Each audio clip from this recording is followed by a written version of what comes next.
Hello and welcome back to another video, people. Welcome back to the YouTube channel. Make sure smashing the likes and subscribing if you are new. And yeah, we are doing another What We Learned video from one of the Summer Series games where Everton lost to us 2-1. We scored 2 goals and we won again. Who would have thought it? Not me. Not me.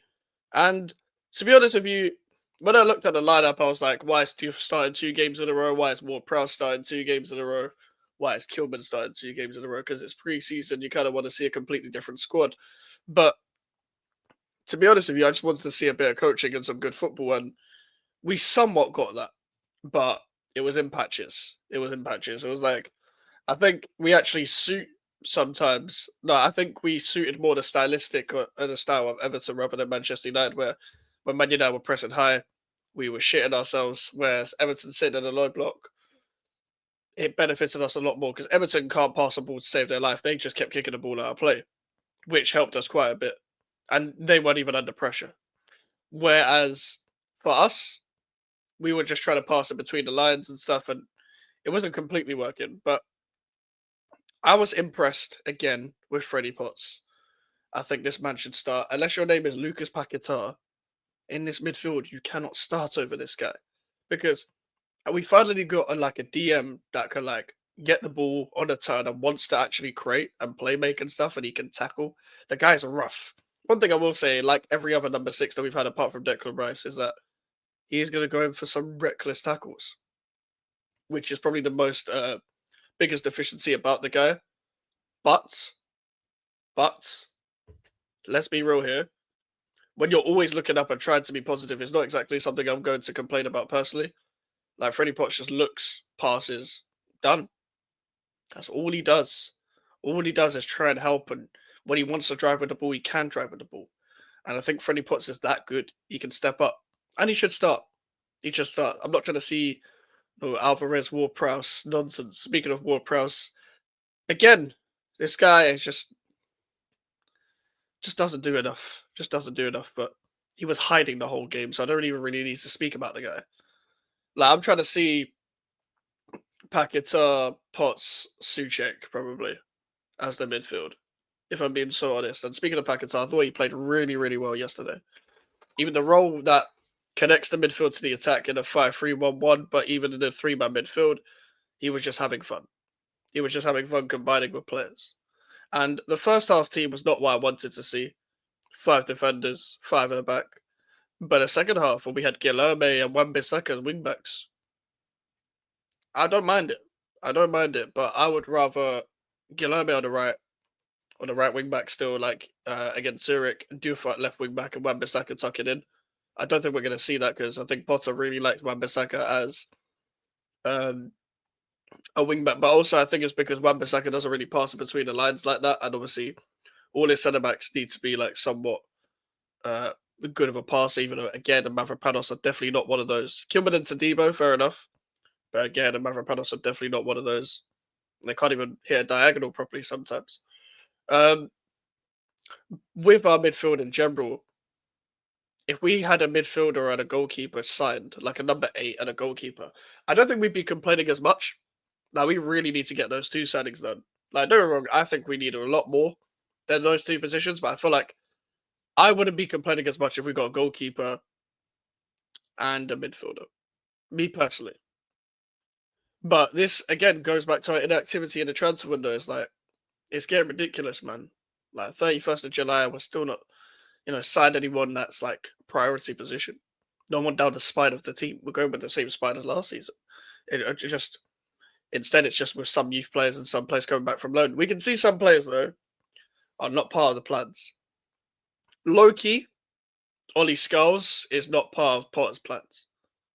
When Guilherme is playing thingy over him, he only came back. He only came on because Mavropanos was coming off, and he sees him as a centre back option in a 3 in the back. I don't think Potter likes Ollie Skulls. I don't think he likes him. I'm being so honest. I don't think he likes him, and I think that's why left wing back uh, got done so quick. I don't think Ollie Skulls is going to get much game time. I don't. I like. Correct me if I'm wrong, guys. I don't think he's going to get much game time. Mavropanos is injured. Speedy recovery. Don't really care.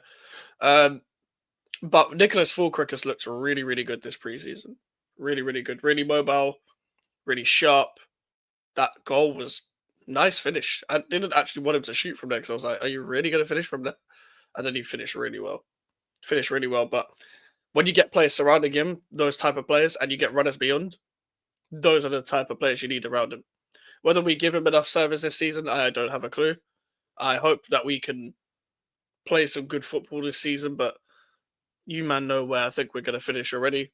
You lot know what I think of these players already.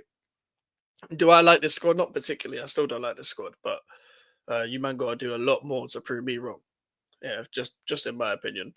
But getting people like Guilherme beyond Fulkrug is also a big help because Guilherme has given us a new dynamic in that left wing back spot. When you put a winger there, the ability to just like for him to press out, so then we go into flat back four, so then the Ged's covering the wide areas or whatever. That's a good tactic. That's the tactic I was hoping to see. Um, when I was talking about how Graham Potter should set up, I am not looking forward to five at the back next season. I'm sorry. I'm not. I'm not looking forward to five at the back, five defenders. I'm not because I feel like for the most part, that's still what we're going to go with. Like Wan-Bissaka, Tanibo, Kilman again, and then Diouf left wing back.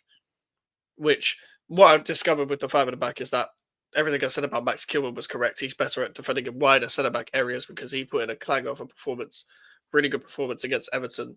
Really redeemed himself. I think again should probably go central centre back if you're going to play the three. But again, I don't really want to get playing to be honest with you. But West Fotheringham, as predicted, is worse than Areola in every sense. His shot stopping and his distribution was absolutely fucking awful. But he is one of the worst goalkeepers I've seen in the Prem. So that doesn't surprise me. Caelan Casey shouldn't have given away the ball for that goal. I do like Caelan Casey, but he was a bit panicky. He did recover in the last 20 minutes of the first half for sure. Did well against better in the end, but I've said he needs to bulk up and just stay a little bit calm. Then he'll be fine. I also think he's better in the wider centre back roles in the back three than he is in the central roles. But then again, Mavropanos was always going to play wider compared to him as he's used to more of the right back role. I want to see Tadibo central centre back and then Wan-Bissaka sort of right centre back / right back role. Guilherme right wing back.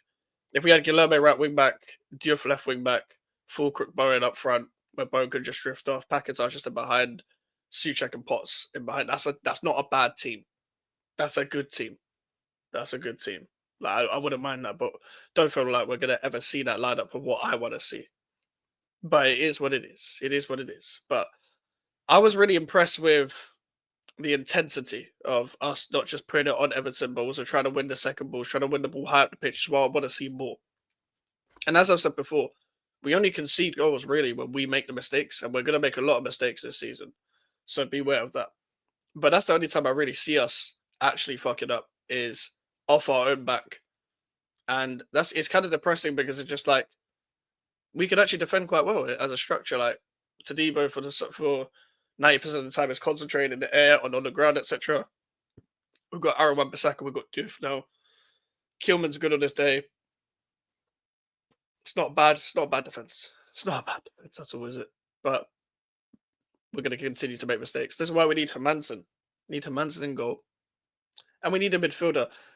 Ideally, like a Tyler Morton would be ideal, man. Like Potts, Morton, Paquetá, or like Morton as depth to Souček, and they can swap around with each other. Or get me a Mateus Fernandez for the love of God from Southampton. Those are the two midfielders I want. Two different type of midfielders I can play in multiple roles within that midfield anyway. So that's the type of midfielders I want. But listen, people, make sure to like the video, make sure to subscribe. Your new social medias are in the description if you want to follow me and email for the inquiries. And yeah, I'll see you guys tomorrow. Take care and peace.